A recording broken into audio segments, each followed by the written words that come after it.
किसी लड़के के साथ सबसे अच्छी चीज़ यही हो सकती है कि उसकी एक्स उसे डंप कर दे और फिर उसे नदी के किनारे एक बेबस लड़की बेहोश पड़ी मिले। वो बहुत छोटी सी लग रही थी, जैसे अंधेरे में कोई भूली हुई आवारा बिल्ली हो। उसने अपना एक हाथ आगे बढ़ाया, शायद किसी गाड़ी को रुकवाने के लिए। उसका चेहरा बिल्कुल सफ़ेद पड़ चुका था। Help me. बस ये दो शब्द कहने के लिए उसने अपनी पूरी ताकत लगा दी। फिर उसकी आंखें बंद हो गईं और वो ज़मीन पर गिर पड़ी। मैं भागकर उसके पास गया और नीचे बैठा। मेरी उंगलियां कांप रही थीं। जब मैंने उसकी सांसें चेक की, वो अभी जिंदा थी। पास से देखने पर मुझे वो साफ दिखी। उसका चेहरा बहुत ही मासूम और ओवल शेप का था, लेकिन वो बहुत ही कमजोर थी। गिरने की वजह से उसकी ओवरसाइज हुडी का कॉलर खिसक गया था, जिससे उसकी कॉलर बोन और सफेद स्किन नजर आई थी। मेरा दिल जोर से धड़का। हे, क्या तुम ठीक हो? क्या तुम मुझे सुन सकती हो? मैंने उसके गाल को थपथपाया। उसकी स्किन बर्फ की तरह ठंडी और रेशम जैसी मुलायम थी, पर कोई जवाब नहीं मिला। धत, वो सच में बेहोश थी। सोचने का समय नहीं था।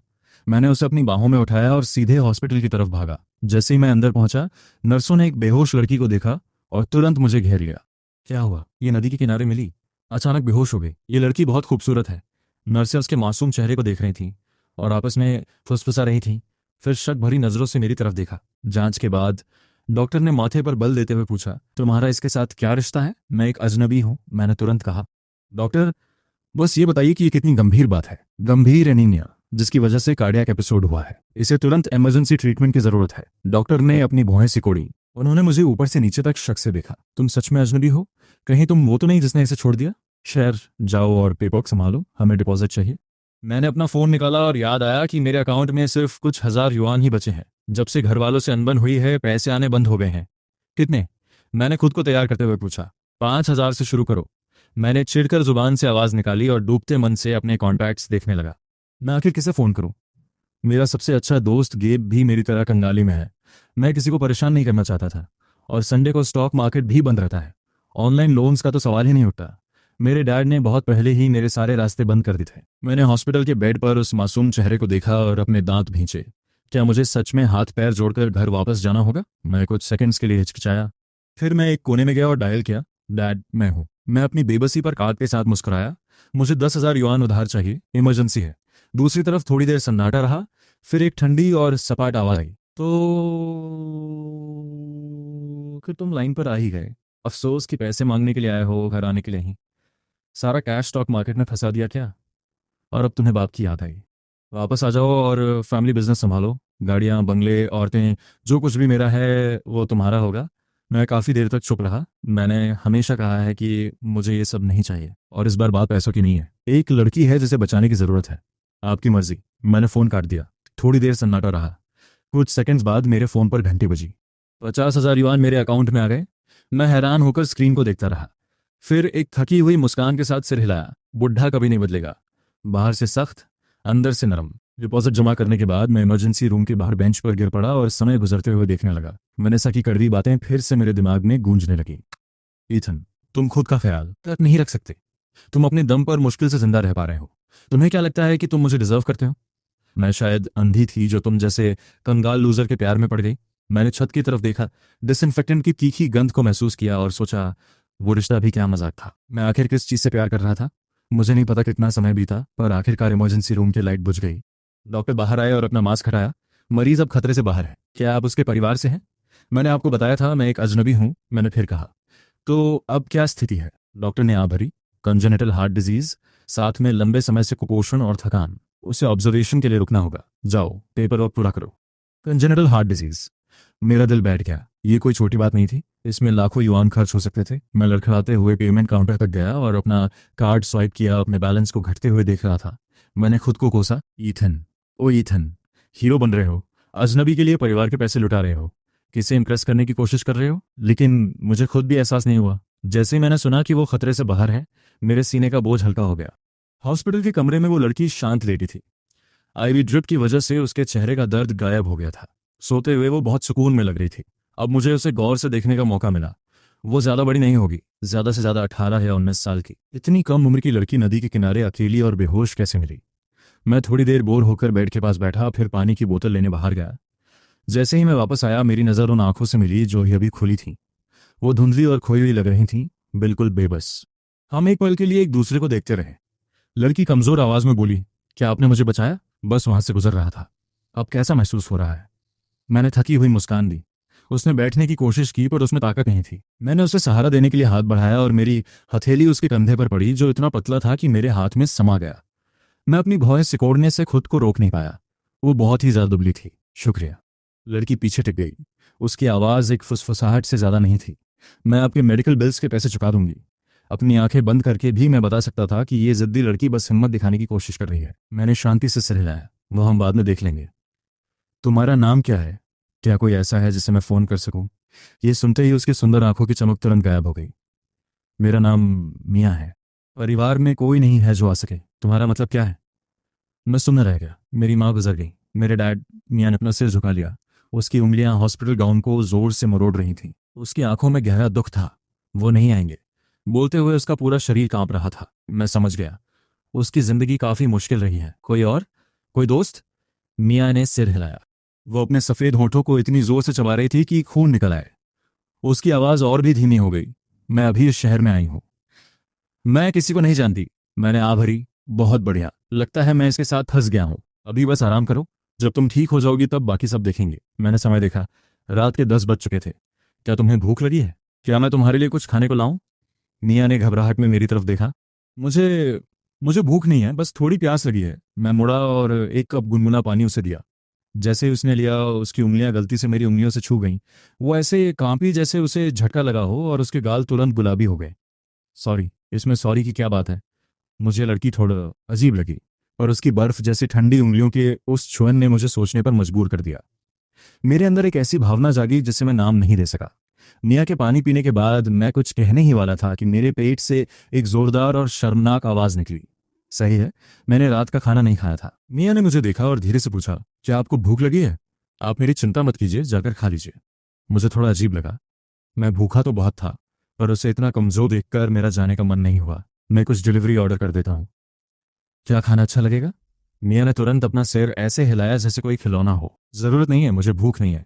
उसके मुंह से ये शब्द निकले ही थे कि उसके पेट से भी एक जोरदार आवाज आई। लड़की शर्म के मारे कान के सिरों तक लाल हो गई, जैसे वो कंबल के नीचे छिप जाना चाहती हो। मैं अपनी हंसी नहीं रोक पाया। लगता है तुम्हारा पेट तुमसे ज्यादा ईमानदार है।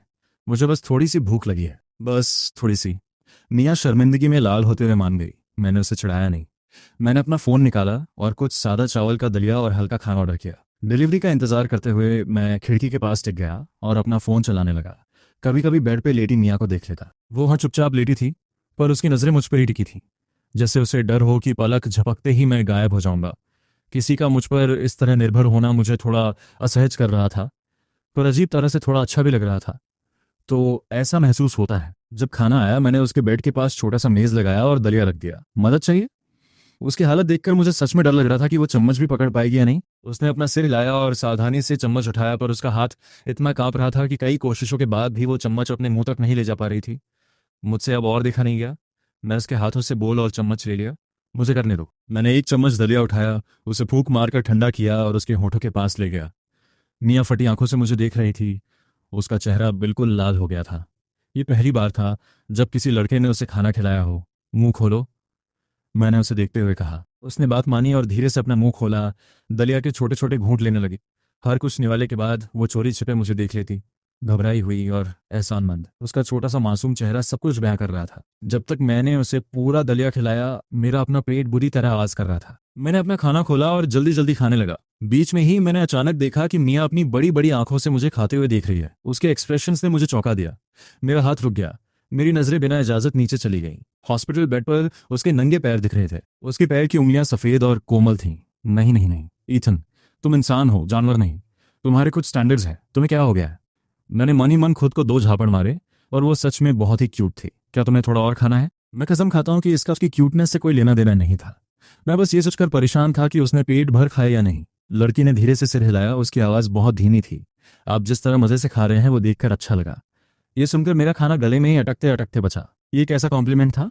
खाने के बाद एक नर्स मियाँ की दवा बदलने आई। शायद खाने की वजह से उसकी तबीयत थोड़ी बेहतर थी और वो फिर से सो गई।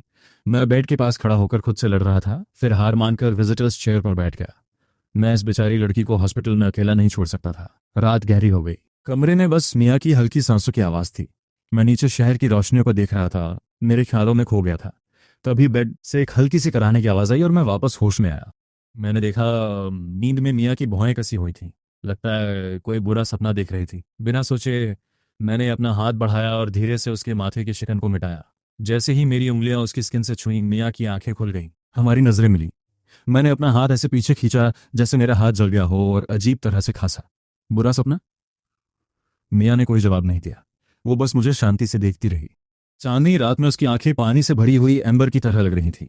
कुछ देर बाद उसकी मधुर आवाज आई, शुक्रिया। सच में ये शब्द सुनकर मैं इतना हैरान हुआ कि मेरा पूरा शरीर अकड़ गया। संभलने कुछ सेकंड्स लगे और मैंने धीरे से सिर हिलाया। कोई बात नहीं, आई एम सॉरी, मैं अभी होश में नहीं थी, मैं आपका नाम पूछना भूल गई। मिया ने धीरे से कहा, मेरा नाम ईथन है। हो, गुड नाइट ईथन। और बस कुछ ही देर में उसकी सांसें फिर से सामान्य हो गई। वो कुछ ही सेकंड्स में सो गई। अब मेरी बारी थी। मुझे नींद नहीं आ रही थी। मैंने अपने फ़ोन की स्क्रीन जलाई और देखा कि वेनेसा का एक मैसेज पड़ा था। मैंने उसे पढ़ा भी नहीं, उसे हटाकर डिलीट कर दिया। 3 दिन पलक झपकते ही बीत गए। मैं वार्ड के बाहर बैठा फ़ोन चला रहा था। मैंने गेब से मिया के बारे में कुछ पता लगाने को कहा था। जल्दी ही जवाब आना चाहिए। मेरे फ़ोन की घंटी बजी, एक ईमेल नोटिफिकेशन। मैं सीधा होकर बैठ गया। आंखें स्क्रीन पर टिकी थीं। मैं जितना पढ़ रहा था मेरी भौएं उतनी ही सिकुड़ती जा रही थीं। मिया, 18 साल, एक दूर दराज पहाड़ी गांव से। माँ गुजर चुकी है, पिता अभी जिंदा है। परिवार में बस उसकी 70 साल की दादी है। मैं स्क्रॉल करता रहा और फिर मेरी उंगली रुक गई। मेडिकल फाइल में साफ साफ लिखा था, कंजेनिटल हार्ट डिजीज, जिसके लिए उम्र भर दवाइयों की जरूरत है। गंभीर स्थिति में सर्जरी भी हो सकती है। ये काफी उलझा हुआ मामला था। मैंने परेशान होकर अपने बालों में हाथ फिराया। ये सब सोचते हुए मैंने कमरे का दरवाजा खोला। अंदर का नजारा देखकर मैं रुक गया।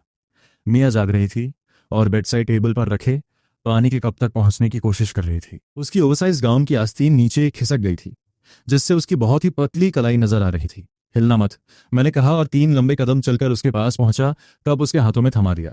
शुक्रिया ईथन। मिया ने कप पकड़ा। उसकी आवाज में एक गर्माहट थी। वो एक डरी हुई बिल्ली की तरह धीरे धीरे पानी पी रही थी। मुझे ऐसे मत बुलाओ, बस ईथन कहो। ठीक है, डॉक्टर ने कहा है कि तुम्हें आज डिस्चार्ज कर दिया जाएगा। मैं कुर्सी खींच कर बैठ गया। लेकिन तुम दवाइयां बंद नहीं कर सकती और तुम्हें फॉलोअप्स के लिए वापस आना होगा। डिस्चार्ज का नाम सुनते ही मिया की आंखों में चमक आई और फिर बुझ गई। ठीक है, शुक्रिया। मेडिकल बिल्स के पैसे मैं चुकाने का कोई ना कोई रास्ता ढूंढ लूंगी। मैंने हाथ उठाकर उसे बीच में ही रोक दिया। पैसों की बात बाद में करेंगे, पहले मुझे सच सच बताओ, डिस्चार्ज के बाद तुम कहाँ जाने वाली हो? मिया तुरंत चुप हो गई। उसने अपना सिर झुका लिया। उसकी पलकें झपक रही थीं। थोड़ी देर बाद उसने ना में सिर हिलाया। मुझे नहीं पता, उसकी आवाज़ बस एक फुसफुसाहट थी। उसे इतना छोटा और खोया हुआ देखकर वो शब्द जो मैं कहने वाला था कि ये लो कुछ कैश और खुद देख लो, मेरे गले में ही फंस गए। वो बहुत बेरहमी होती। मैंने छत की लाइट को देखा और गहरी सांस लेते हुए अपनी उंगलियों को अपने माथे पर दबाया। ठीक है, अभी के लिए मेरे साथ घर चलो। ये शब्द थोड़े रूखेपन से निकले। मैं अपनी झिझक छुपाने की कोशिश कर रहा था। जब तक तुम्हें रहने की जगह नहीं मिल जाती। मिया ने झटके से अपना सिर ऊपर उठाया। उसकी आंखें हैरानी से फटी रह गईं। नहीं नहीं, मैं नहीं आ सकती। ये बहुत परेशानी वाली बात होगी। कोई परेशानी नहीं है। मैं खड़ा हुआ।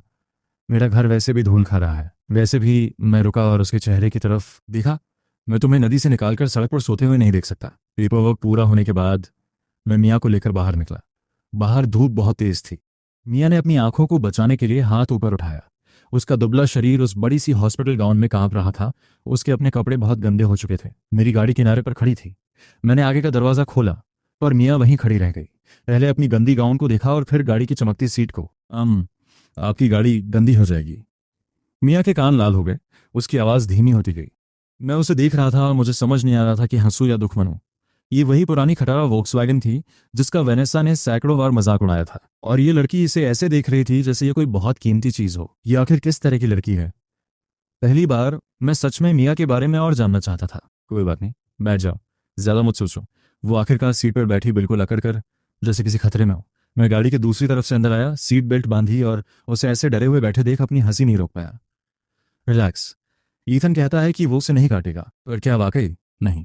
मिया थोड़ा सकपका जाती है और खुद को संभालने की कोशिश करती है, लेकिन उसकी उंगलियां अभी भी अपनी गाउन के किनारे को जोर से पकड़े हुए हैं। ईथन मुस्कुराते हुए अपना सिर हिलाता है और मन ही मन सोच रहा है, कोई इतना मासूम और लाचार कैसे हो सकता है? अच्छा हुआ कि ये मुझे मिल गई, वरना पता नहीं क्या होता। मिया उसकी तरफ देखती है और कहती है, आप वाकई बहुत अच्छे हैं। मेरा मतलब है शुक्रिया। मिया के पीले पड़ चुके चेहरे पर अचानक एक लाली छा जाती है।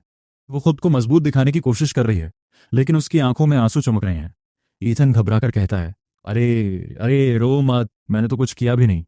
अचानक ईथन के दिल की धड़कनें बिना इजाजत के तेज होने लगती हैं। मिया अपनी भावनाओं को रोकते हुए भारी आवाज में कहती है, आपने मेरे लिए बहुत कुछ किया है। मेरी दादी के अलावा आज तक किसी ने मुझसे इतनी अच्छी तरह बात नहीं की। ईथन एक गहरी सांस लेता है और अपनी बेकाबू होती धड़कनों को शांत करने की कोशिश करता है। इसी बीच उन दोनों के बीच एक अजीब सा एहसास, एक तरह की कोमलता हवा में भर जाती है। इंजन स्टार्ट होता है और गाड़ी ट्रैफिक में मिल जाती है। थोड़ी देर गाड़ी चलाने के बाद ईथन को पास वाली सीट पर छाई खामोशी खटकने लगती है। उसे मिया की सांसों तक की आवाज नहीं आ रही। एक रेड लाइट पर वो मुड़कर देखता है। मिया खिड़की से चिपकी हुई है और बाहर भागते शहर को हैरानी से देख रही है। ईथन सन्नाटा तोड़ते हुए पूछता है, क्या पहली बार किसी बड़े शहर में आई हो? मिया होश में आती है और धीरे से सिर हिलाती है। हाँ, मेरे गांव में इतने बड़े रास्ते और इतनी ऊंची इमारतें नहीं हैं। ईथन जब उसके यहाँ आने की वजह पूछता है तो मिया थोड़ा हिचकिचाती है और धीमी आवाज में कहती है, हाँ, मेरा यहाँ एक यूनिवर्सिटी में एडमिशन हुआ है। ईथन को उसकी आवाज में कुछ छुपाने की कोशिश महसूस होती है। उसे वो रूरल रजिस्ट्रेशन डॉक्यूमेंट्स और वो भारी भरकम मेडिकल रिपोर्ट याद आती है, लेकिन वो ज्यादा सवाल नहीं पूछता। हर किसी के अपने सीक्रेट्स होते हैं। गाड़ी एक पुरानी रेजिडेंशियल कॉम्प्लेक्स में मिलती है। ईथन उसे अपने अपार्टमेंट में ले जाता है। ये 2 कमरों का एक साधारण सा घर है, जो ईथन के अकेले रहने की वजह से काफी खाली और ठंडा लगता है। ईथन अलमारी से एक जोड़ी नई मेंस स्लीपर्स निकालता है और फर्श पर रख देता है। वो मिया के लिए थोड़ी बड़ी है, लेकिन अभी के लिए काफी है। मिया जब उन्हें पहनती है तो वो उसके पैरों में नाव जैसी लगती हैं और हर कदम पर आवाज करती हैं। ये नज़ारा थोड़ा मजाकिया है, पर बहुत प्यारा भी। मिया कमरे के बीचों बीच खड़ी होकर हैरानी और डर के साथ इस नई जगह को देख रही है। ईथन दवाइयों का बैग कॉफी टेबल पर पटकते हुए कहता है, तुम दूसरे कमरे में सोगी। बाथरूम वहां है और किचन बाई तरफ। फ्रिज में खाने पीने का सामान है, जो चाहो ले लेना। फिर वो संजीदा होकर दवाइयों के बैग को थपथपाते हुए कहता है, सबसे जरूरी बात, दिन में 3 बार रोजाना वक्त पर दवा लेनी है। अगर मैंने तुम्हें लापरवाही करते पड़ा तो खैर नहीं। मिया तेजी से सिर हिलाती है। उसके गाल किसी डरी हुई ब्लोफिश की तरह फूले हुए हैं। वो हाथ हिलाते हुए वादा करती है, नहीं, मैं बिल्कुल लापरवाही नहीं करूंगी। मैं एक एक बूंद पी जाऊंगी, पक्का। उसकी ये मासूमियत ईथन को मुस्कुराने पर मजबूर कर देती है। वो कहता है, चलो अच्छा है कि तुम्हें अपनी जान की परवाह है।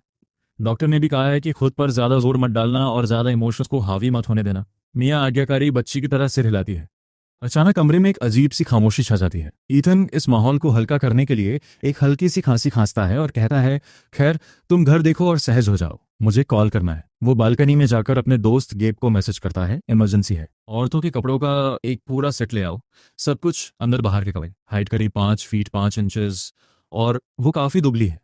अपनी पत्नी की मदद ले लेना, बस फिट आ जाने चाहिए। इस एक मैसेज से गेब का तुरंत फोन आ जाता है और वो चिल्लाकर पूछता है, क्या बात है ईथन, क्या तुम सीरियस हो? अभी तो वेनेसा ने तुम्हें डंप किया था और इतनी जल्दी नया चक्कर? ईथन फोन को कान से दूर करता है और उसे डांटते हुए कहता है, बकवास बंद करो। वो मुझे सड़क पर मिली थी, हालत बहुत खराब थी, क्या मैं उसे वहीं छोड़ देता?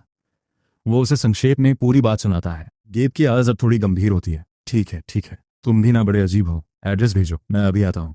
पर ईथन, वेनेसा जैसी गोल्ड डिगर से दिल तोड़वाने के बाद तुम सीधे घर में एक अप्सरा उठा लाए? ये सब किसी कहानी जैसा लग रहा है। ईथन हंसते हुए जवाब देता है, अपनी ये रोमांस वाली किताबें पढ़ना बंद करो और चुपचाप सामान लाओ। ईथन पीछे मुड़कर देखता है तो मिया अभी भी वहीं एक मूर्ति की तरह खड़ी है और अपनी उन बड़ी चप्पलों को देख रही है। ईथन एक आह भरता है और उसके पास जाकर दवाइयां और पानी का गिलास उसकी तरफ बढ़ाता है। मिया दव लेकर धीरे से गले से नीचे उतारती है। उसकी पतली गर्दन की वो सुडौल लकीर देखकर ईथन का गला सूखने लगता है। वो तुरंत अपनी नजरें हटा लेता है। तभी मिया धीरे से पूछती है, ईथन, क्या मैं शावर ले सकती हूँ?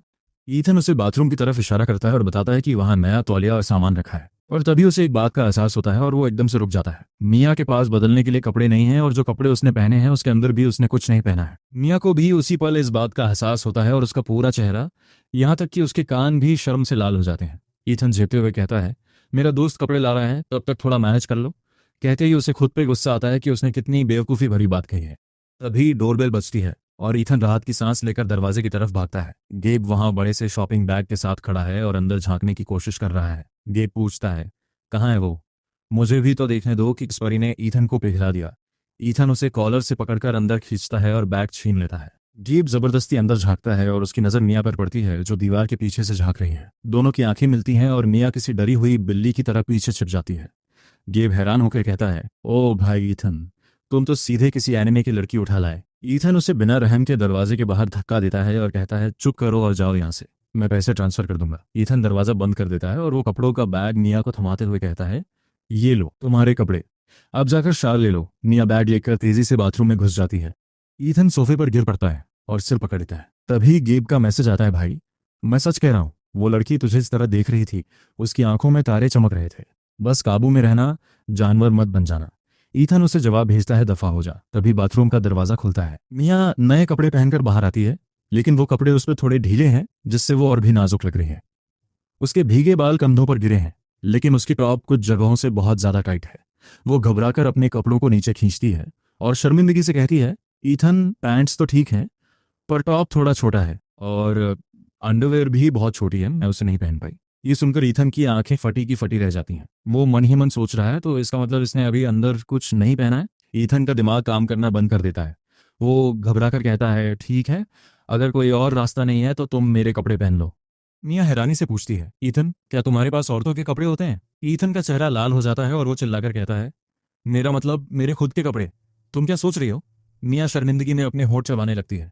ईथन उससे पूछता है कि और कुछ कहना है। मिया और भी ज्यादा लाल होकर कहती है, जो नीचे पहनते हैं वो भी फिट नहीं आ रहे। ईथन उसे अपने कमरे से अपनी एक टी शर्ट, शॉर्ट्स और एक साफ पेयर ऑफ बॉक्सर्स लाकर देता है। वो दरवाजे की कुंडी पर कपड़े टांग देता है और मिया धीरे से हाथ बाहर निकालकर उन्हें ले लेती है। ईथन की उंगलियां गलती से उसकी मखमली त्वचा को छू जाती हैं और उसके शरीर में एक बिजली सी दौड़ जाती है। जब मिया दोबारा बाहर आती है तो उसने ईथन की वो बड़ी सी सफेद टी शर्ट पहनी हुई है जो उस पर किसी गाउन की तरह लग रही है। उसका गला कंधे से नीचे सरक रहा है जिससे उसकी चमकती त्वचा नजर आ रही है। ईथन की नजरें उसके गीले बालों पर पड़ती हैं और वो कहता है, तुमने बाल क्यों नहीं सुखाए, ठंड लग जाएगी। मिया धीरे से कहती है, मुझे वो शोर मचाने वाली मशीन हेयर ड्रायर इस्तेमाल करनी नहीं आती। ईथन समझ जाता है कि गांव में रहने की वजह से उसने ये सब नहीं देखा होगा। उसे बाथरूम में ले जाता है और खुद उसके बाल सुखा लगता है। ईथन की उंगलियां बड़े प्यार से उसके बालों के बीच से गुजरती हैं। उन दोनों के बीच एक अनकही सी नजदीकी बढ़ रही है। जब बाल सूख जाते हैं तो मिया मुस्कुराते हुए उसे शुक्रिया कहती है। ईथन घड़ी देखकर कहता है, काफी देर हो गई है, कल सुबह मैं तुम्हें मॉल ले जाऊंगा, तुम्हें अपने नाप के कपड़े लेने होंगे। मिया मना करती है, लेकिन ईथन उसकी एक नहीं सुनता। वो मिया की उस खिसकती हुई नेकलाइन और उसकी मासूमियत को देखकर सोचता है कि इस मुसीबत को घर लाना शायद इतना बुरा फैसला भी नहीं था। दूसरी तरफ मिया सोच रही है, ईथन वाकई बहुत अच्छा इंसान है और कितना हैंडसम भी है। वो कोई क्रीप नहीं हो सकता, बिल्कुल नहीं। मिया खुद को अंदर ही अंदर समझाती है और आखिर में इस नतीजे पर पहुंचती है कि वो वाकई में बहुत चालाक है। ईथन कहता है, चलो अब ये तय रहा, इस बारे में और कोई बहस नहीं होगी, अब सो जाओ, गेस्ट रूम तुम्हारे लिए तैयार है, साफ चादरें और सब कुछ लगा दिया है। मिया चुपचाप सिर हिलाती है और अपनी ढीली वेस्ट बैंड को पकड़े हुए गेस्ट रूम की तरफ चली जाती है।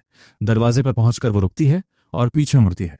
उसकी आंखें झरने के पानी जैसी साफ हैं और आवाज रुई जैसी मुलायम, ईथन गुड नाइट।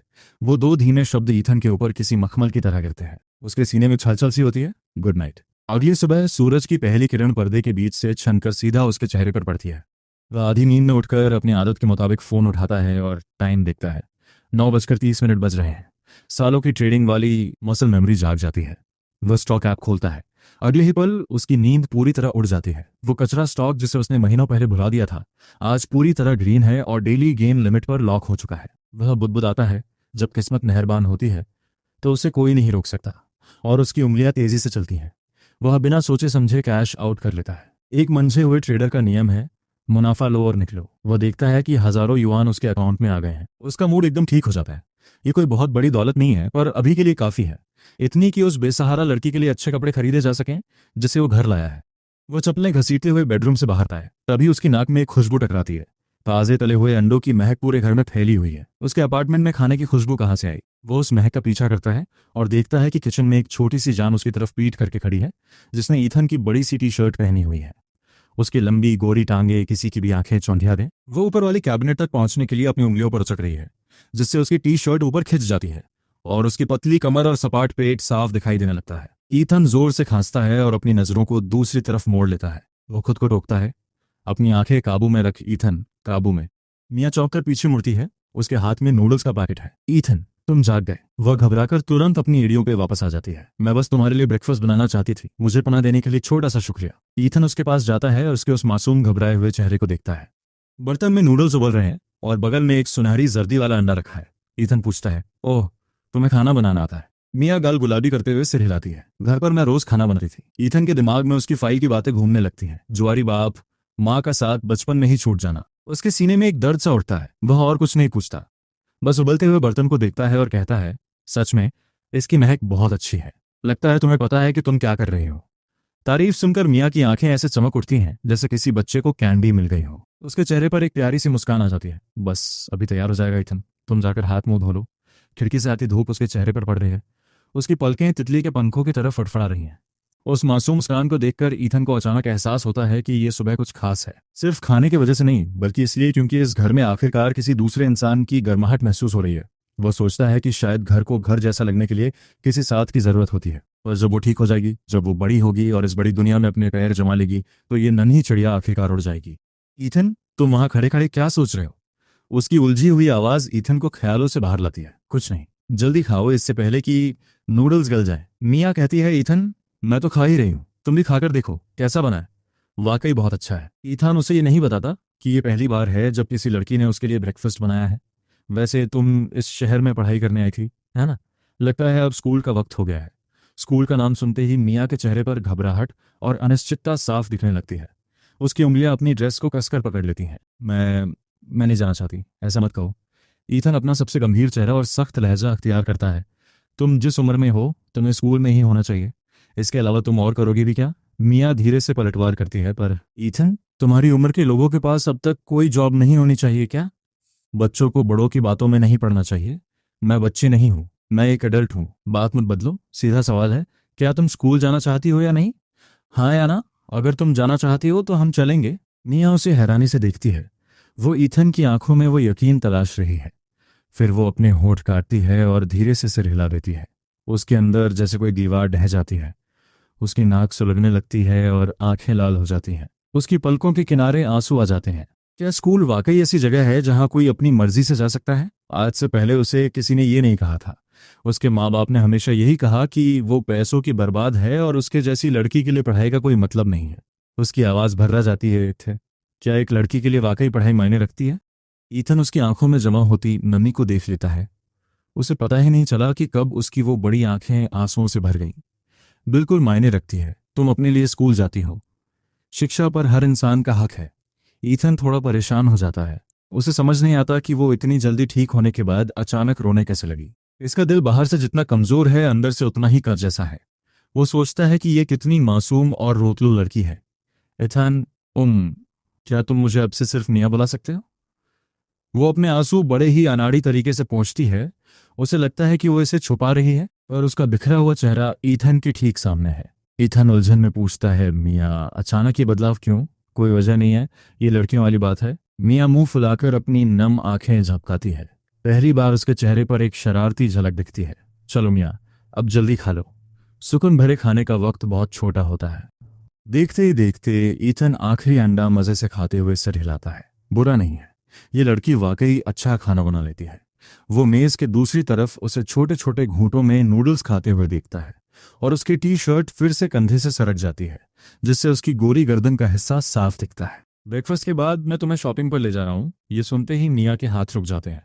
उसके चेहरे से साफ लग रहा है कि वो मना करना चाहती है, पर ईथन का अंदाज आखिरी फैसला सुनाने जैसा है। मैंने मार्केट से अभी कुछ पैसे कमाए हैं, तुम्हें तैयार करने के लिए ये सही वक्त है। तुम हमेशा मेरे कपड़े पहनकर नहीं घूम सकती। हालांकि उसने अभी अपने पापा के पैसे लौटाए हैं और हाथ थोड़ा तंग है, पर उसे उम्मीद है कि उसके कंटेंट की कमाई जल्द ही आ जाएगी।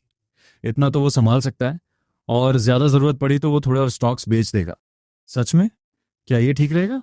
मिया की आंखों में एक चमक सी आती है। कोई भी लड़की नए कपड़ों को मना नहीं कर सकती, और वो बोझ नहीं बनना चाहती। क्या तुम्हें डर लग रहा है कि मेरी सारी सेविंग्स खत्म हो जाएंगी? क्या हमें पुल के नीचे सोना पड़ेगा? ईथन उसे चिढ़ाता है। ऐसी बात नहीं है, मैं सिर्फ सस्ती चीजें ही लूंगी। मिया अपनी पहनी हुई चीजों को देखकर शर्मा जाती है। शुक्रिया ईथन, इसे एक कर समझना। मैं तुम्हें पाई पाई लौटा दूंगी। ब्रेकफास्ट खत्म करके वो सीधा पास के मॉल पहुंचते हैं। मिया ईथन के पीछे ऐसे चिपकी हुई है जैसे कोई घबराई हुई छोटी सी चिड़िया हो। उसकी आंखें उन चमचमाती दुकानों और पुतलों को देख रही हैं जिन्हें वो शायद कभी छू भी नहीं पाती। ईथन ये सब देख रहा है पर कुछ कहता नहीं। वो उसे सीधा एक कैजुअल फैशन स्टोर में ले जाता है जो जवान लड़कियों के लिए है। अंदर कदम रखते ही मिया कपड़ों की ढेरों कतारें देखकर दंग रह जाती है। वो बस अपनी जगह पर जड़ होकर खड़ी हो जाती है। ये दुकान बहुत बड़ी है। वो अपने होंठ काटते हुए फुसफुसाती है। उसके पैर जैसे जमीन में धंस गए हों। वहां जाती है। वह सोचता है कि शायद इसी को कहते हैं किसी को पलते हुए देखना। जब मिया काम खत्म करके पीछे मुड़ती है तो उसकी नजरें टीवी स्टैंड पर रखे एक डिजिटल फोटो फ्रेम पर पड़ती है। ईथन, क्या ये पुराने तुम हो? ईथन की मुस्कान जम जाती है। वो पास जाता है और फ्रेम उठाकर धूल साफ करता है। हाँ, कॉलेज के दिनों की है, बहुत पुरानी बात है। मिया कुछ सोचने लगती है।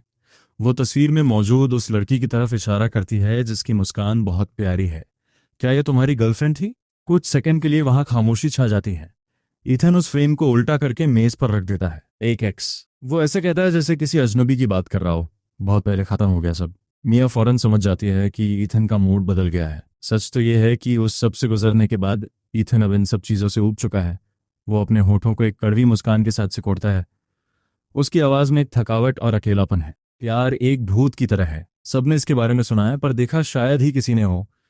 ये हमेशा साथ निभाने वाली बातें सब बकवास हैं। अकेले रहना ही बेहतर है।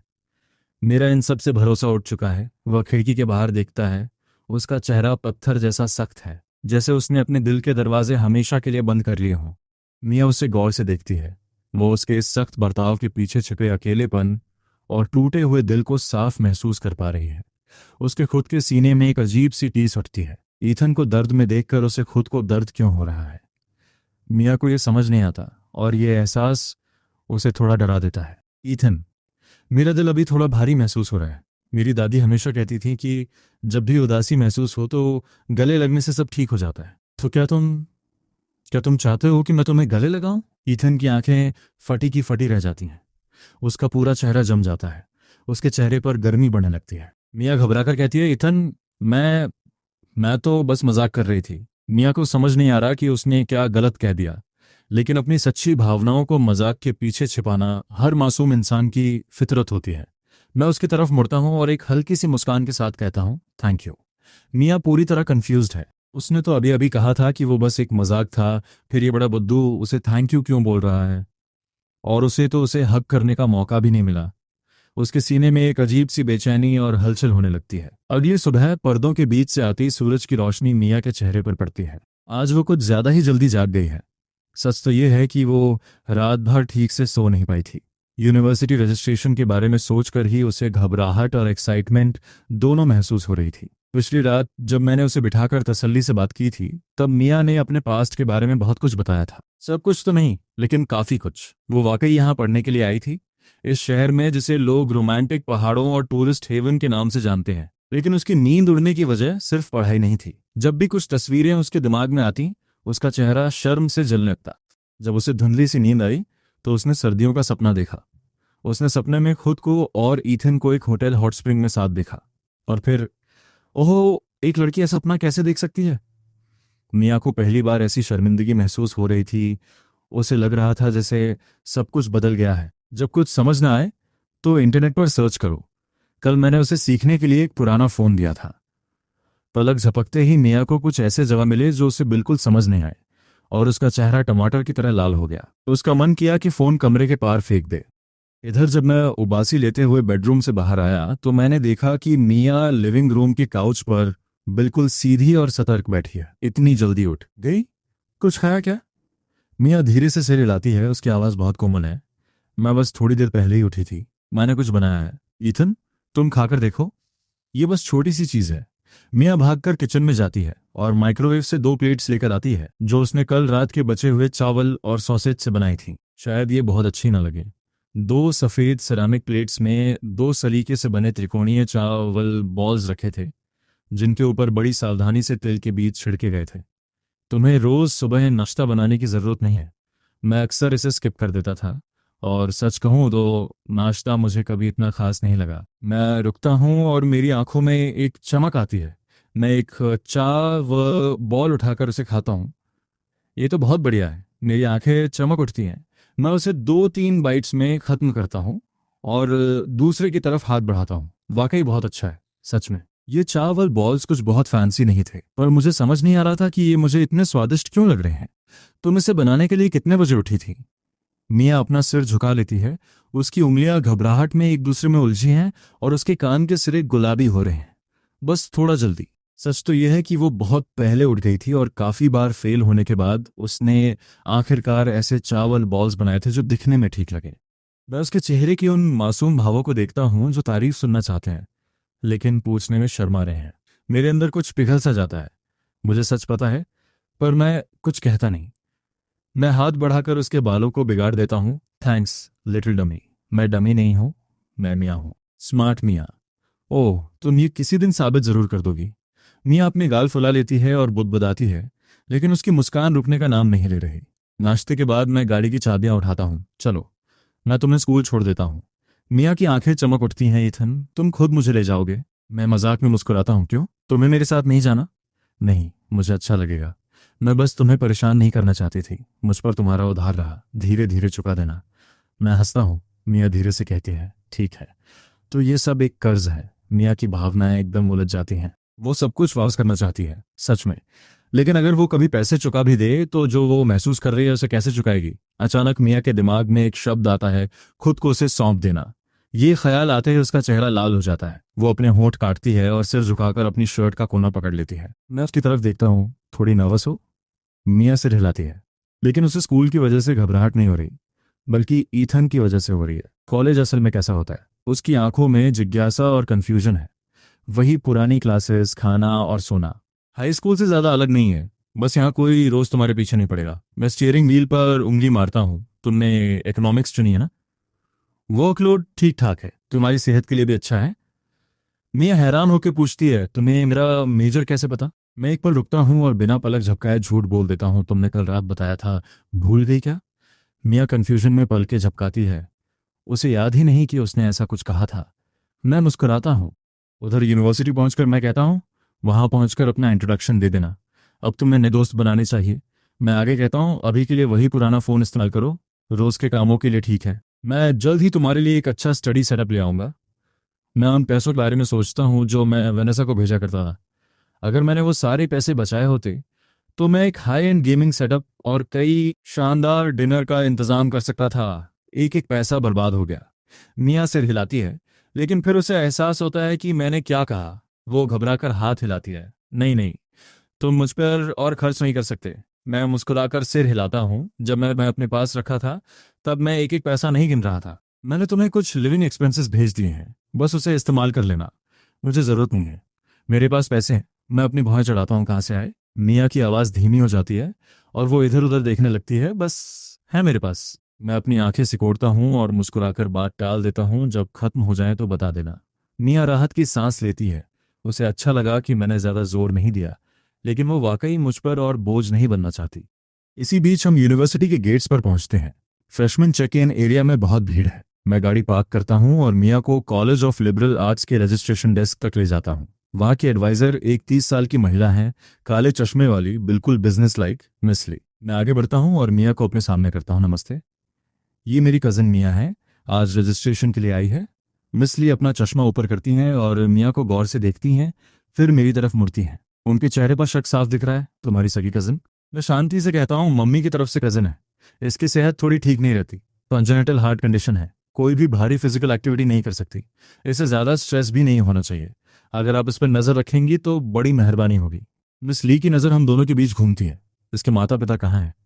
मेरे पास जवाब तैयार था, शहर से बाहर काम कर रहे हैं, उन्होंने ही मुझे इसका ख्याल रखने को कहा है। इसके मेडिकल रिकॉर्ड्स गाड़ी में हैं, अगर ज़रूरत हो तो मैं ला सकता हूँ। मियाँ हैरान होकर मुझे देख रही है कि मुझे ये सब कैसे पता। मिस ली एक पल शांत रहती हैं, फिर मियाँ से पूछती हैं, ये आदमी तुम्हारा क्या लगता है? मियाँ की बोलती बंद हो जाती है। ये ईथन है। कैसे ईथन? मिस ली की आंखें तेज हैं। मियाँ का चेहरा लाल हो जाता है और वो अपनी शर्ट का कोना मरोड़ने लगती है। उसके मुंह से एक शब्द नहीं निकलता।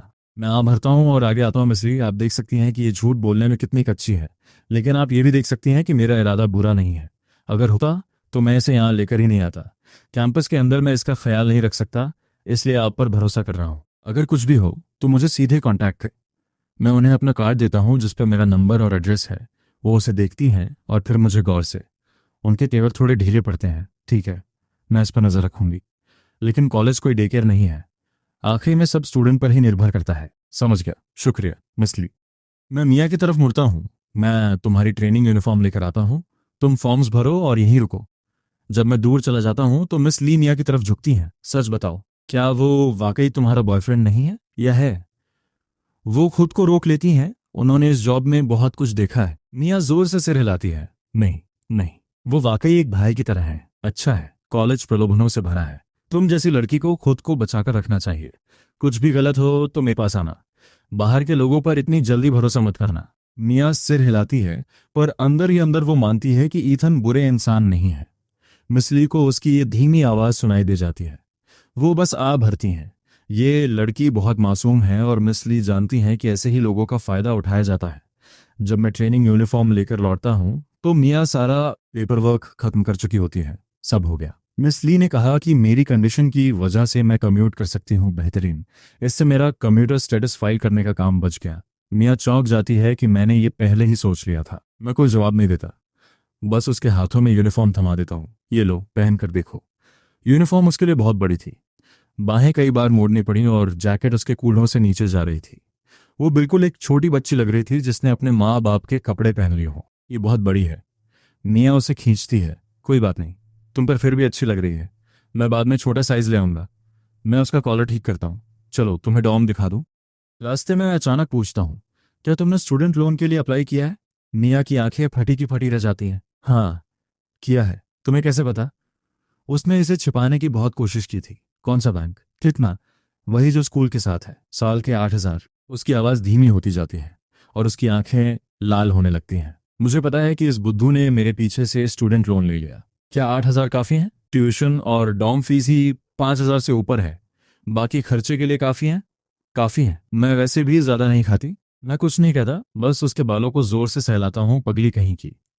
मियाँ ठिठक जाती है और मेरे पीछे भागते हुए मेरा स्लीव पकड़ती है। एथन, मैं लोन खुद चुका दूंगी, मैं वादा करती हूँ। उसकी आंखों में आंसू हैं। वो मुझे और परेशान नहीं करना चाहती।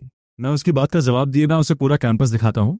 वो कैफेटेरिया है, उधर लाइब्रेरी है और ये कन्वीनियंस स्टोर है। हम डॉम पहुँचते हैं। मैं उसे बैकपैक थमाता हूँ। मैं यहीं रुकूंगा। लड़कों का ऊपर जाना मना है। ये तुम्हारा रूम नंबर और चाबी है। रूममेट्स के साथ अच्छे से रहना, पर हर बात शेयर मत करना। फोन चालू रखना। और हाँ, शाम को मुझे लेने आना। क्यों? तो क्या तुम यहाँ रहने वाली हो? 6 लोग, कोई इसी नहीं। क्या तुम्हारा दिल ये झेल पाएगा? मैं झेल सकती हूँ। रहने भी दो। तुमने पहले कभी इतने लोगों के साथ रहा है? एक खामोश पल के बाद वो सिर झुका लेती है। तो बस बात खत्म। डॉक्टर के ऑर्डर्स हैं। तुम्हारे दिल के लिए कोई स्ट्रेस नहीं। अब जाओ, अपना कमरा देख लो। मैं यहीं इंतजार कर रहा हूँ। मियाँ के दिल में कुछ मीठा और खट्टा सा महसूस होता है। वो मुड़ती है और अंदर जाने से पहले पीछे मुड़कर देखती है। मैं वहीं खड़ा हाथ हिला रहा हूँ। मैं यूनिफॉर्म बदलने के लिए मुड़ने ही वाला था कि तभी कोई चीज़ आकर मेरे सीने से टकराती है। थैंक यू इथन, आज मेरे साथ आने के लिए शुक्रिया। उसकी आवाज़ बहुत कोमल थी, पर उस अचानक मिले हग ने मुझे सुन्न कर दिया। जब वो अंदर चली गई तब मुझे होश आया कि इस लड़की ने मुझे अभी अभी गले लगाया है। मियाँ भागते हुए सीढ़ियाँ चढ़ती है और मैं पास के कैफे में बैठकर अपना फ़ोन चेक करता हूँ। फैन ग्रुप चैट मैसेजेस से भरा पड़ा है। सब पूछ रहे थे कि मैंने पोस्ट क्यों नहीं किया। क्या मेरा ब्रेकअप हो गया? मैं रिप्लाई करता हूँ, निजी काम में फंसा था, 2-3 दिन में लौटूंगा। चैट में हंगामा मच जाता है। मैं उन्हें शांत रह को कहता हूँ और फ़ोन रख देता हूँ। तभी 3 लड़कियां बाहर आती हैं। मियाँ अपने 2 रूममेट्स के बीच में है। मुझे देखते ही उसकी आंखें चमकती हैं। तुम ईथन फूड व्लॉगर हो ना? यकीन नहीं होता, मैं तुम्हें सच में देख रही हूँ। यूकी निडर होकर आगे आती है। सेलेना पीछे मुस्कुरा रही है। मिया कह रही थी कि तुम बहुत देर से इंतजार कर रहे हो। मैं मिया को देखता हूँ जो शर्म से जमीन में गड़ जाना चाहती है। इसका ख्याल रखने के लिए शुक्रिया। मैं तुम दोनों के भरोसे इसे छोड़ रहा हूँ। ओह, सिर्फ मिया? कितना प्यारा नाम है। क्या हम भी इसे यही कह सकते हैं? मैं तो तुम दोनों की जोड़ी को सपोर्ट कर रही हूँ। शादी में जरूर बुलाना। यूकी और सेलेना हंसने लगती हैं। मुझे फर्क नहीं पड़ता, पर मिया का चेहरा बिल्कुल लाल हो चुका है। सब कुछ ठीक है? मिया अपनी धीमी आवाज में सिर हिलाती है। ईथन, क्या अब हम चलें? उसकी आंखों में एक अजीब सी बेताबी है जिसे ईथन तुरंत समझ जाता है। वो लोग वहां से निकलने लगते हैं। ईथन कहता है, चलो फिर कभी डिनर मेरी तरफ से। मिया एक छोटे साए की तरह उसके पीछे पीछे गेट तक आती है और फिर एक गहरी सांस लेती है। ईथन पूछता है, तुम्हारे रूममेट्स कैसे हैं? वो बहुत अच्छे हैं, काफी वार्म। मिया धीरे से कहती है, वो बस यही पूछ रहे थे कि तुम मेरे क्या लगते हो। ईथन उसकी तरफ देखता है। तो तुमने क्या कहा? मिया अपनी नजरें झुकाकर फुसफुसाती है। मैंने कहा कि तुम मेरे भाई जैसे हो। क्या तुमने यही नहीं कहा था? उसकी आवाज में एक झिझक है। ईथन सोचता है, अच्छा जवाब है। वो उसके सिर पे हाथ रखने वाला होता है, पर तभी खुद को रोक लेता है। ये कुछ ज्यादा ही क्लोज जाएगा। ईथन अपना हाथ पीछे खींचकर अपनी नाक रगड़ने लगता है। माहौल थोड़ा ऑकवर्ड हो गया है। ठीक तभी उसका फोन बजता है। गेब का कॉल है। नॉर्थ साइड में एक नया प्रीमियम सी फूड बफे खुला है। मैं पैसे दे दूंगा, बस तू आ जा। तू आजकल कर क्या रहा है? कोई पोस्ट नहीं डाल रहा। तेरे हार्डकोर फैंस मेरा फोन फाड़ रहे हैं। स्पीकर ऑन है और मिया एक एक लफ्ज सुन रही है। मिया धीरे से कहती है, ईथन, क्या मैं तुम्हारे काम के बीच में आ रही हूँ? ईथन अपना सिर हिलाता है, बिल्कुल नहीं, मुझे वैसे भी एक ब्रेक की जरूरत थी। मैं बहुत ज्यादा पोस्ट कर रहा था, ऑडियंस को भी थोड़ा सांस लेने की जगह चाहिए। लेकिन मिया अपना सिर झुकाए अपनी आस्तीन मरोड़ रही है। तो सब तुम्हारे बारे में पूछ रहे हैं। उसे इतना मासूम और गिल्टी देखकर ईथन का दिल पिघल जाता है और वो उसके बाल सहला देता है। जैसे ही ईथन का हाथ उसे छूता है, मिया एकदम ठिठक जाती है। वो अपने होंठ दबाती है, पर उसकी आंखों में एक दबी हुई खुशी चमक रही है। वो सोच रही है, उसने सबके सामने मेरे बाल सहलाए, क्या मैं पागल हो रही हूं? ईथन कहता है, सब ठीक है, पर अगर तुम्हें वाकई बुरा लग रहा है तो चलो मेरी शूट में मदद करो। मिया उसे बिल्कुल ब्लैंक होकर देखती है। तुम्हारी शूट में मदद? उधर गेब अब भी चिल्ला रहा है, यो ई आ रहा है या नहीं? मैं पैसे दे रहा हूं भाई, सच में नहीं आ रहा। ईथन जवाब देता है अगली बार और फोन काट देता है। वो कार के पास पहुंचते हैं। ईथन पैसेंजर डोर खोलता है। वो देखता है कि मिया अंदर बैठकर सीट बेल्ट लगा लेती है और फिर खुद अपनी साइड जाकर बैठता है। बाहर की दुनिया खिड़की से तेजी से गुजर रही है और मिया खामोशी से उसे देख रही है। फिर वो बहुत धीरे से कहती है, ईथन, मैं कभी तुम पर बोझ नहीं बनूंगी। वो ये बात शीशे से कह रही है, जैसे उसे लगे कि ईथन सुन नहीं पाएगा। पर ईथन एक एक लफ्ज सुन लेता है। वो रुकता है और उसकी तरफ मुड़ता है। वो अब भी बाहर देख रही है। ढलते सूरज की रोशनी उसके चेहरे को और भी मासूम बना रही है, पर उस मासूमियत के पीछे एक टूटन है। उसकी आंखें फिर से लाल हो रही हैं और वो अपने होंठ काट कर खुद को संभाल रही है। ईथन नरमी से पूछता है, तुमने ऐसा क्यों कहा? तुम्हें ऐसा क्यों लगता है कि तुम एक बर्डन हो? वो गाड़ी धीरे करता है। मिया नीची आवाज में कहती है, क्योंकि मेरी वजह से तुम्हारा काम रुक रहा है। तुम्हारी ऑडियंस पूछ रही है और मैं बस तुम्हारे पैसे खर्च करवा रही हूँ। ईथन पल भर के लिए चुप हो जाता है। फिर वो इंडिकेटर देता है, गाड़ी किनारे लगाता है और पूरी तरह उसकी तरफ मुड़ जाता है। मेरी तरफ देखो। वो हिचकिचाती है, फिर सीधे उसकी आंखों में देखती है। ईथन एक एक लफ्ज पर जोर देते हुए कहता है, पहली बात, खुद को बोझ कहना बंद करो। मैंने इतने भी पैसे खर्च नहीं किए हैं। दूसरी बात, मेरा काम मेरा बिजनेस है, तुम्हें उसकी फिक्र करने की जरूरत नहीं है। वो थोड़ा रुकता है और उसकी आवाज नरम हो जाती है। और जो कुछ भी मैंने किया, वो किसी के दबाव में नहीं किया, मैं खुद करना चाहता था, समझी तुम? मिया की आंखें थोड़ी फैल जाती हैं और उसकी पलकें कांपने लगती हैं। उसकी आंखों में आंसू भरने लगते हैं। वो अपना मुंह खोलती है पर कुछ कह नहीं पाती, बस सिर हिला देती है। ईथन उसे देखकर एक हल्की हंसी के साथ सिर हिलाता है।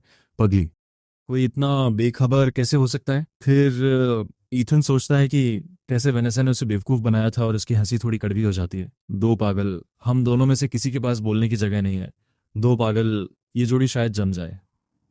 नहीं ईथन, रुक जा। वो ख्याल झटक देता है और एक्सेलरेटर दबाता है। सूरज की रोशनी मिया के चेहरे पर पड़ रही है। ईथन रियरव्यू मिरर की तरफ हाथ बढ़ाता है और गलती से उसकी पलकों को छू लेता है। उस रोशनी में वो सुनहरी दिख रही है। उसकी स्किन बर्फ जैसी सफेद है। वो इतनी खूबसूरत लग रही है कि उसे खुद भी अंदाजा नहीं है। ईथन के मुंह से अचानक निकल जाता है, ब्यूटिफुल। मिया उलझन में पूछती है, क्या सनसेट? ईथन कहता है, मेरा मतलब तुम थी। ये कहते ही मिया का चेहरा आसमान की तरह लाल हो जाता है। प्रीमियम सीफूड बफे के अंदर ईथन अपना कैमरा पकड़ता है और सजे हुए साशीमी का एक शॉट लेता है। यहाँ का लॉबस्टर वाकई लाजवाब है, एकदम फ्रेश। ईथन अपनी कमेंट्री एकदम स्मूथ और प्रोफेशनल रखता है, और उसकी नज़र सामने बैठी मिया पे है, जो अपनी चॉपस्टिक्स पकड़े उस खाने के ढेर को देखकर खो गई है। ये सब तुम्हारे लिए ही है। ईथन देखता है कि वो पगली रोने वाली है। वो सच में भावुक हो रही है। ईथन रिकॉर्डिंग बंद करता है और मुस्कुराते हुए उसकी तरफ झुकता है। क्या हुआ? समझ नहीं आ रहा कहाँ से शुरू करें। मिया का चेहरा तुरंत लाल हो जाता है और वो अपनी उंगलियां मोड़ने लगती है। वो फुसफुसाती है, मैंने पहले कभी ये सब नहीं खाया। उसका सिर झुका है और उसकी गर्दन पर हल्का सा गुलाबीपन है। उसकी हुडी का कॉलर थोड़ा सरक गया है, जिससे उसकी कॉलर बोन नजर आ रही है। उसे इतना घबराया हुआ देखकर एथम के दिल में कुछ अजीब सा महसूस होता है। वो एक श्रिम्प उठाता है, उसे साफ करता है, सॉस में डुबोता है और उसकी प्लेट में रख देता है। इसे ट्राई करो। मिया ऊपर देखती है, उसकी आंखें चमक रही हैं। वो धीरे से कहती है, थैंक यू ईथन, और उसे अपने मुंह तक ले जाती है। अगले ही पल उसकी आंखें ऐसे चमकती हैं जैसे उसने सितारे देख लिए हों। ये बहुत अच्छा है। उसकी आंखों में खुशी साफ दिख रही है। फिर उसे एहसास होता है और वो अपने गुलाबी गालों को छुपाने के लिए मुंह पर हाथ रख लेती है। ईथन मुस्कुराते हुए सिर हिलाता है और फिर से रिकॉर्डिंग शुरू कर देता है। कैमरा पर ईथन एकदम सहज, मजेदार और नेचुरल है। उस ईथन से बिल्कुल अलग जिसे दुनिया जानती है। मिया वो श्रिम्प खाती है और बीच बीच में उसे देखती रहती है। वो सोचती है, काम करते वक्त ये वाकई कुछ और ही बन जाते हैं। फिर उसे यूकी की बात याद आती है, मिया तुम्हारा ये बंदा काफी मशहूर लोकल फूड व्लॉगर है, वो अक्सर अपनी गर्लफ्रेंड को कैमरा पर लाता था। वो बात सोचकर मिया के दिल में एक अजीब सी हलचल होती है। उसे ईथन को कैमरा के सामने इतनी आसानी से बात करते देख जलन और उलझन महसूस होती है। वो अपने होंठ काटती है। जब ईथन रिकॉर्डिंग रोकता है तो वो धीरे से बोलती है, ईथन। ईथन उसकी तरफ देखता है। वो हिचकिचा रही है और उसके गाल लाल है। ईथन, क्या तुम मुझे भी फिल्म कर सकते हो? ये बोलते ही उसका मन करता है कि वो कहीं गायब हो जाए। उसके कान शर्म से लाल हो रहे हैं। उसे अपनी बात पर तुरंत पछतावा होता है, पर अब देर हो चुकी है। उसका दिल जोरों से धड़क रहा है। उसे लग रहा है कि उसने अपनी हद पार कर दी है। ईथन चौंक जाता है। तुम्हें कैमरा के सामने आने का शौक कब से हो गया? बस मेरा मन है। मियाँ बात पूरी नहीं कर पाती। उसे ये तो कह नहीं सकती कि उसने उसकी एक्स के बारे में सुना है। ईथन उसे परेशान और प्यारा देखकर सब समझाता है। लड़की में मुकाबले की भावना भी है। ईथन उसे थोड़ा छेड़ने की सोचता है। कैमरा पर आना बुरा आइडिया नहीं है, पर तुम्हें नेचुरल रहना होगा, ऐसे नहीं जैसे अभी सिर झुकाए बैठी हो। ईथन की बात पूरी होने से पहले ही मिया अपना सिर ऊपर उठाती है और एकदम सीधी बैठ जाती है। मैं कर सकती हूँ। वो इतनी अचानक हिलती है कि उसका कोहनी जूस के ग्लास से टकराने वाली होती है। ईथन वक्त पर ग्लास पकड़ लेता है, पर उसकी हंसी नहीं रुक रही। ये पगली वाकई कमाल है। आराम से, कोई जल्दी नहीं है। तभी रास्ते से एक जानी पहचानी आवाज आती है। ये क्या चक्कर है? तूने कहा तू नहीं आ रहा, और यहाँ तू लड़की के साथ बैठा है। ईथन पीछे मुड़ता है। गेब वहाँ खड़ा है। उसका मुंह खुला का खुला रह गया है। वो ईथन और मिया को ऐसे देख रहा है जैसे उसे अपनी आंखों पर यकीन न हो। गेब अपना सीना पकड़ता है जैसे उसे बहुत बड़ा धोखा मिला हो। ज्यादा भोला मत बन। तूने मुझे सिर्फ इसलिए बुलाया था क्योंकि तेरी गर्लफ्रेंड ने मना कर दिया था, और तूने ये भी कहा था कि तू कंगाल है। पर यहाँ सी फूड बफे के पैसे हैं और मेरे लिए नहीं। मेरे बाप का रेस्टोरेंट नहीं है ये। अगर तू यहाँ खा सकता है तो मैं भी। मेरे इनवाइट बना करके सीधे यहाँ लड़की के साथ आ गया। तुझे अंदाजा है मुझे कैसा लग रहा है? गेब ऐसे बड़बड़ा रहा है जैसे ईथन ने उसकी पीठ में छुरा घोंप दिया हो। फिर उसकी नजर बदलती है और वो मिया को देखकर मुस्कुराता है। हे मिया, तुम्हें फिर से देखकर अच्छा लगा। मिया थोड़ा शर्माते हुए कहती है। हाय। गेब कहता है, घबराओ मत, मैं ईथन की तरह ही एक शरीफ इंसान हूँ। गेब मुस्कुरा रहा है, पर जब वो ईथन की गुस्से वाली नजर देखता है तो तुरंत अपनी नाक रगड़कर नजरें फेर लेता है। गेब का चेहरा अचानक उतर जाता है। हाँ, मेरी गर्लफ्रेंड आजकल बहुत परेशान कर रही है। हमेशा काम में फंसी रहती है, कहीं आती जाती नहीं। वो थोड़ा और बड़बड़ाता है और फिर कुछ याद आने पर गंभीर हो जाता है। हे, मिया को याद दिला देना रात को अकेले बाहर ना निकले। इस इलाके में कोई स्टॉकर घूम रहा है। ईथन के तेवर बदल जाते हैं कब से। अभी हाल ही में गेब कहता है, काफी रिपोर्ट्स आई हैं, पर अब तक कोई पकड़ा नहीं गया। वो अपना फोन देखता है। ओ, मुझे निकलना होगा, गेमिंग सेशन है। वो ईथन के चेहरे के भाव देखकर लगभग हंस पड़ता है। पकड़ लिया। एक जरा सा इशारा और तूने अपनी असलियत दिखा दी। पर मजाक के नीचे गेब वाकई खुश है। वो अपनों के लिए अच्छा चाहता है। वनेसा कभी ईथन के लिए सही नहीं थी, पर मियाँ ये एक परफेक्ट मैच है। ईथन फिक्र में डूब जाता है। स्टॉकर वाली बात सीरियस है। अब से मुझे मियाँ को रोज खुद पिक और ड्रॉप करना होगा। पर फिर उसे गेब की वो जाते वक्त वाली मुस्कान याद आती है, और उसे एहसास होता है कि उस लड़के ने उसे टेस्ट किया था और वो सीधा उसके जाल में फंस गया। खाना खत्म करने के बाद ईथन कुछ और कटवे क्लिप्स लेता है और फिर मियाँ के साथ बाहर निकलता है। बाहर सड़क रोशनी से नहाई हुई है और ठंडी हवा चल रही है। मियाँ धीरे से कहती है, ईथन, वो सी फूड बहुत महंगा था। क्या अगली बार हम किसी सस्ती जगह नहीं जा सकते? ईथन अपनी भौहें उठाता है। क्या तुम्हें पसंद नहीं आया? नहीं नहीं। मियाँ तेजी से सिर हिलाती है। वो बहुत अच्छा था, पर इतने पैसे बर्बाद करना। ईथन उसके बाल सहलाता है। पगली, वो काम का हिस्सा था, कंपनी के खर्चे में निकल जाएगा। सच तो यह है कि ऐसा कुछ नहीं था। वो बस उसे गिल्टी महसूस नहीं होने देना चाहता था। मियाँ आधा अधूरा समझकर उसकी बात मान लेती है। ईथन एक चाय की दुकान की तरफ इशारा करता है। चलो, वहां बाय एक गेट एक का ऑफर चल रहा है। नई दुकान है, पर मुझे प्यास लगी है। मैं लेकर आती हूँ मेरी तरफ से ट्रीट। ईथन, तुम यहीं रुको, कहीं जाना मत। मियाँ हड़बड़ी में है, पर उसकी आवाज में एक दृढ़ता है। वो ईथन के जवाब का इंतजार किए बिना दुकान की तरफ दौड़ पड़ती है। ईथन उसे शाम की रोशनी में सड़क पार करते देखता है। वो जवान और ऊर्जा से भरी हुई है। ईथन के चेहरे पर मुस्कान आ जाती है। ये पगली इतनी प्यारी कैसे हो सकती है? और उसकी ये खुशी ज्यादा देर नहीं टिकती। पीछे से एक ठंडी और साफ आवाज आती है। ईथन, जाहिर है वो उसकी एक्स वेनेसा है। ईथन पीछे मुड़ता है। वो कुछ दूरी पर एक ब्लेजर पहने खड़ी है और उसके चेहरे पर वही जानी पहचानी झूठी मुस्कान है। तो वाकई तुम ही हो। वो पास आती है और उसे ऊपर से नीचे तक देखती है। अकेले रेस्टोरेंट रिव्यू कर रहे हो? आजकल साथ खाने वाला कोई मिल नहीं रहा क्या? ताना साफ है। ईथन हंसे बिना नहीं रह पाता। लगता है कि इसको मिर्ची लगी है। पहली बार तुम्हें इस हाल में देख रहा हूँ। वेनेसा अपने होंठ काटती है। उसे ईथन का ये रिएक्शन बिल्कुल पसंद नहीं आया। ईथन सपाट आवाज में कहता है, कुछ नहीं, बस सोच रहा हूँ कि तुम वाकई नहीं बदली। वेनेसा का चेहरा उतर जाता है। उसे ईथन की यही बात सबसे ज्यादा खटकती है। पास में कुछ न होते हुए ही वो इतना बेफिक्र रहता है जैसे उसे कोई चीज छू ही ना सके। मैं बदली हूं या नहीं, ये पॉइंट नहीं है। उसकी आवाज थोड़ी और गिर जाती है। तुम देखो अपनी हालत ईथन। इतने सालों तक जो कुछ हमारे बीच था, मेरी जवानी, सब एक ऐसे आदमी पर बर्बाद हो गई जो अपनी जिंदगी संभाल नहीं सका। तुम मुझे उसके बदले क्या दोगे? उसकी आवाज तेज हो जाती है और आंखों में आंसू आने लगते हैं। वो ईथन की आंखों में शर्म और पछतावा ढूंढ रही है। पर कुछ अजीब है, ईथन उसे देखकर और भी ज्यादा मजे ले रहा है। ईथन मुड़ने ही वाला होता है कि तभी एक छोटा और ठंडा हाथ उसके सीधे हाथ को थाम लेता है। वो हाथ गर्म और कोमल है, जैसे वक्त ठहर गया हो। वेनेसा की आंखें फटी की फटी रह जाती हैं। मुंह खुला का खुला रह जाता है। मिया का वो मासूम और बेदाग चेहरा देखकर वेनेसा के सीने में जलन होने लगती है। एक चिड़चिड़ाहट उसे घेर लेती है और तभी एक धीमी शर्मीली आवाज गूंजती है, Ethan, orchid latte, low sugar. मुझे याद था कि तुम्हें ये ऐसे ही पसंद है। ईथन एक गहरी सांस लेता है। चाय की वजह से नहीं, बल्कि इसलिए क्योंकि उसके दिल को संभालने के लिए एक पल चाहिए। वो चाय लेने गई थी, पर उसने मेरा हाथ क्यों पकड़ा हुआ है? ये लड़की मुझे पागल कर देगी। वो नीचे देखता है। मिया ने 2 कप्स पकड़े हुए हैं और वो उसे देख रही है। उसकी आंखों में ऐसी चमक है जैसे वेनेसा वहां है ही नहीं। वेनेसा की नजर मिया पर पड़ती है। वो खूबसूरत चेहरा, सुराही जैसी गर्दन और वो लंबे पैर। वेनेसा की आंखें ठंडी पड़ जाती हैं। कौन हो तुम? मिया पहली बार वेनेसा को नोटिस करती है। उसकी आंखें थोड़ी फैलती हैं और वो ईथन के और करीब आ जाती है। ईथन, ये कौन है? इससे पहले कि ईथन कुछ कह पाता, वेनेसा बीच में ही काट देती है। मैं इसकी गर्लफ्रेंड हूँ। वो आखिरी शब्द पर जोर देती है और जानबूझकर उनके जुड़े हुए हाथों की तरफ देखती है। और तुम इसकी क्या लगती हो? मिया का चेहरा लाल जाता है। वो अपना हाथ छुड़ाने की कोशिश करती है, पर ईथन अपनी पकड़ मजबूत कर लेता है।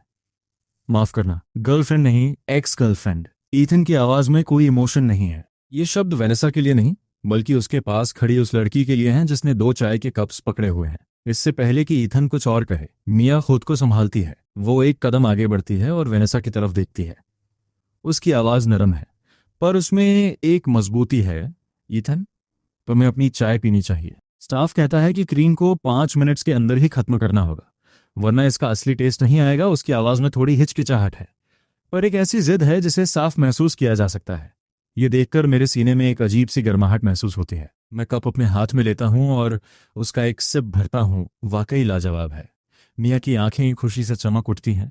इस पल हमारे बीच जैसे कुछ अनजान सा महसूस हो रहा है, एक ऐसी खामोश लहर जिसने जैसे बाकी पूरी दुनिया को ही भुला दिया हो। उधर वनस